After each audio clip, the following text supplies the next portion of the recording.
Pelo fim do verão, a notícia do que sucedera na Granja dos Bichos já se espalhara pelo condado. Todos os dias, Bola de Neve e Napoleão enviavam formações de pombos com instrução de misturarem-se aos animais das granjas vizinhas, contar-lhes a história da rebelião e ensinar-lhes a melodia de Bichos da Inglaterra. Jones passava a maior parte desse tempo na taverna do Leão Vermelho, em Willingdon, queixando-se a quem quisesse ouvi-lo da monstruosa injustiça que sofrera ao ser expulso de sua granja por uma súcia de animais imprestáveis. Os outros granjeiros eram-lhe simpáticos, em princípio, mas inicialmente não lhe deram muita ajuda. No fundo, cada um imaginava secretamente alguma forma de tirar vantagem do infortúnio de Jones. Era uma sorte que os proprietários das duas granjas lindeiras com a dos bichos vivessem em más relações. Uma delas, chamada Foxwood, era uma granja grande, abandonada e antiquada, coberta de mato, com as pastagens cansadas e as sebes mal cuidadas. O dono, o Sr. Pilkington, era um fazendeiro amador, bom sujeito, que passava a maior parte do seu tempo caçando ou pescando, conforme a estação. A outra granja, chamada Pinchfield, era menor e muito bem cuidada. O seu proprietário era o Sr. Frederick, homem rude e sagaz, sempre envolvido em litígios e com a reputação de levar a melhor em paradas muito difíceis. Os dois se hostilizavam tanto que lhes era sumamente difícil chegar a qualquer acordo, mesmo em defesa de seus próprios interesses. Só que ambos estavam muito assustados com a rebelião na Granja dos Bichos e queriam evitar que seus próprios animais tomassem maior conhecimento do assunto. De início, fingiram achar graça na ideia de bichos dirigirem uma granja. O caso todo estaria acabado em coisa de semanas, diziam. Espalharam que os animais da Granja do Solar insistiam em chamá-la Granja do Solar, não admitindo o nome Granja dos Bichos. Estavam lutando entre si e não tardariam a definhar até a morte. Como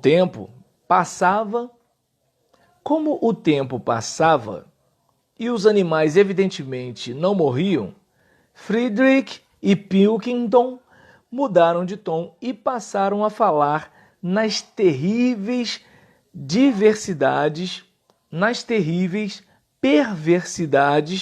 que estavam ocorrendo na Granja dos Bichos. Foi dito que os animais lá praticavam o canibalismo, torturavam uns aos outros com ferraduras ao rubro e tinham suas fêmeas em comum. Isso era o que adivinha do desrespeito às leis da natureza, diziam Frederick e Pilkington. Entretanto, nunca ninguém acreditou muito nessas histórias. Boatos de um sítio maravilhoso onde acabaram os seres humanos e os bichos tomavam conta dos próprios negócios continuavam a circular de forma vaga e distorcida. E durante todo aquele ano, uma onda de revolta ocorreu na região. Touros que sempre haviam sido mansos, repentinamente enfureceram. As ovelhas passavam as sebes e comiam o trevo. As vacas coiciavam os tarros. Os cavalos da caça à raposa refugavam as cercas, jogando os cavaleiros do outro lado. Mas, sobretudo, a melodia e mesmo a letra de Bichos da Inglaterra eram sabidas em toda parte. O hino espalhara-se com espantosa rapidez. Os humanos não aguentavam de raiva ao ouvirem a canção, embora desdenhasse, como simplesmente ridícula. Não dava para entender, diziam, que mesmo animais chegassem ao ponto de cantar aquela droga. O bicho flagrado a cantá-la era açoitado na hora. Ainda assim, a canção irreprimível. A canção era irreprimível. Os melros treinavam-na pousados nas cercas. As pombas arrulhavam-na nos olmeiros e ela pervagava nas marteladas dos ferreiros e no bimbalhar dos sinos das igrejas. E os humanos, ao ouvi-la, tremiam secretamente ante aquela profecia de sua desgraça. No início de outubro, quando o trigo já fora colhido, amontoado e em parte até debulhado, uma revoada de pombos chegou num turbilhão e pousou no pátio da Granja dos Bichos, presa de grande pavor. Jones e todos os seus homens, com mais meia dúzia de Foxwood e Pintfield, haviam entrado pela porteira das 5 barras e vinham subindo a trilha que conduzia à fazenda. Todos armados de bastões, exceto Jones, que marchava à frente com uma espingarda na mão. Era evidente uma tentativa de recuperar a granja. Há muito isso era esperado, e os preparativos eram feitos. Bola de Neve, que estudara um velho livro sobre as campanhas de Júlio César, achado na Casa Grande, estava encarregado das operações defensivas. Rapidamente deu suas ordens e logo cada animal estava em seu posto. Quando os humanos chegaram perto das casas, Bola de Neve lançou o primeiro ataque. Os pombos, em número de 35, voaram em sortidas sobre os homens e defecaram do ar sobre eles. Enquanto os homens debatiam-se com isso, os gansos, até então escondidos nas sebes, avançaram, bicando-lhes as pernas malevolamente. Mas isso era apenas uma pequena manobra de escaramuça, destinada a criar confusão, e os humanos facilmente espantaram os gansos com os bastões. Então, Bola de Neve lançou sua segunda vaga de ataque. Maricota, Benjamin e as ovelhas, com Bola de Neve à frente, arremeteram sobre os homens, marrando, mordendo e escoiciando-os por todos os lados, Benjamin abatendo-se por trás deles. Novamente, porém, os homens com os bastões e os coturnos rústicos foram mais fortes e, de repente, um guincho de Bola de Neve, que era o sinal para bater em retirada, todos os bichos volveram à frente e dispararam para dentro do pátio através do portão. Os homens soltaram um brado de triunfo. Viram, tal como haviam imaginado, o inimigo em fuga e lançaram-se-lhe no encalço desordenadamente. Era justamente o que Bola de Neve queria. Tão logo eles entraram no pátio, os 3 cavalos, as 3 vacas e o restante dos porcos que estavam emboscados atrás do estábulo surgiram-lhes de inopino a retaguarda, cortando a retirada. Bola de Neve deu sinal de carga. Ele próprio correu na direção de Jones. Vendo-o, Jones levantou a arma e atirou.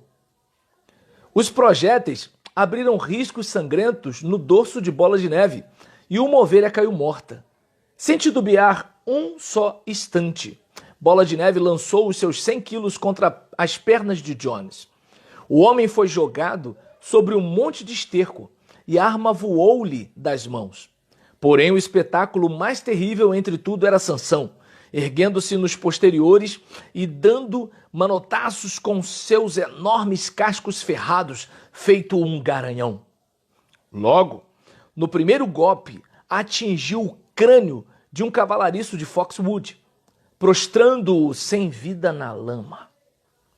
Ante isso, vários homens largaram dos bastões e tentaram correr. O pânico tomou conta deles e em poucos momentos os animais os caçavam em volta do pátio. Eles foram chifrados, batidos, mordidos e atropelados. Não houve bicho da granja que não tirasse desforra, cada um à sua moda. Até a gata inesperadamente saltou de um telhado sobre as costas de um peão, cravando-lhe as unhas no pescoço e fazendo o homem dar um berro de dor. Em um dado momento, desimpedida a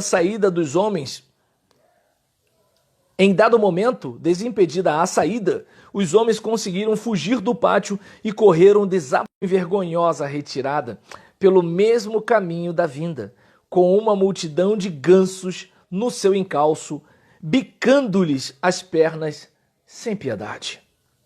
Todos os homens haviam fugido, exceto um. No pátio, Sansão empurrava com a pata o cavalariço que já... Todos os homens haviam fugido, exceto um. No pátio, Sansão empurrava com a pata o cavalariço que jazia de bruços na lama, tentando revirá-lo. Mas o rapaz não se mexia. Está morto, disse Sansão penalizado. Eu não queria fazer isso. Esqueci que estava de ferraduras. Quem acreditará que não fiz isso de propósito? Nada de sentimentalismos, camarada. Nada de sentimentalismos, camarada, gritou Bola de Neve, de cujos ferimentos o sangue corria. Guerra é guerra. Humano bom é humano morto. Eu não desejo tirar a vida de quem quer que seja, nem mesmo de um ser humano, repetiu Sansão com os olhos cheios de lágrimas. Onde está Mimosa? Perguntou alguém. Mimosa realmente havia desaparecido. Por momentos, houve grande alarma. Temeu-se que os homens a tivessem ferido ou mesmo levado com eles. Por fim, foi encontrada em sua própria baia, com a cabeça escondida no feno da manjedoura. Havia fugido no momento do tiro da espingarda. E quando voltaram, após encontrá-la, foi para descobrir que o cavalariço, que na verdade havia apenas desmaiado, voltara a si e desaparecera. Os bichos, então, tornaram a reunir-se, presas de grande entusiasmo, cada qual narrando suas façanhas na batalha com a voz mais alta que conseguia. Uma celebração de improviso realizou-se imediatamente. A bandeira foi hasteada e cantou-se Bichos da Inglaterra. Muitas vezes. Depois, a ovelha morta recebeu funerais solenes, sendo plantado em seu túmulo um ramo de espinheiro. Ao pé do túmulo, Bola de Neve fez um pequeno discurso, pondo em relevo a necessidade de todos os animais estarem prontos a morrer pela granja dos bichos, se necessário. Os animais decidiram por unanimidade criar uma condecoração militar a herói animal primeira classe, entre aspas, conferida ali mesmo a Bola de Neve e a Sansão. Consistia numa medalha de bronze. Era, na realidade, bronze dos arreios achados no galpão de ferramentas, para ser usada nos domingos e feriados. Criaram também a herói animal segunda classe, conferida póstumamente à ovelha morta. Houve muita discussão quanto ao nome a ser dado à batalha. Por fim, ela foi chamada de Batalha do Estábulo, o lugar onde se armara a emboscada. A espingarda de Jones foi encontrada na lama. Havia uma boa quantidade de cartucho na casa grande. E ficou decidido que a colocariam ao pé do mastro, como se fosse uma peça de artilharia. E dariam uma salva 2 vezes ao ano. Uma no dia 12 de outubro, aniversário da Batalha do Estábulo, e outra no dia 24 de junho, aniversário da rebelião.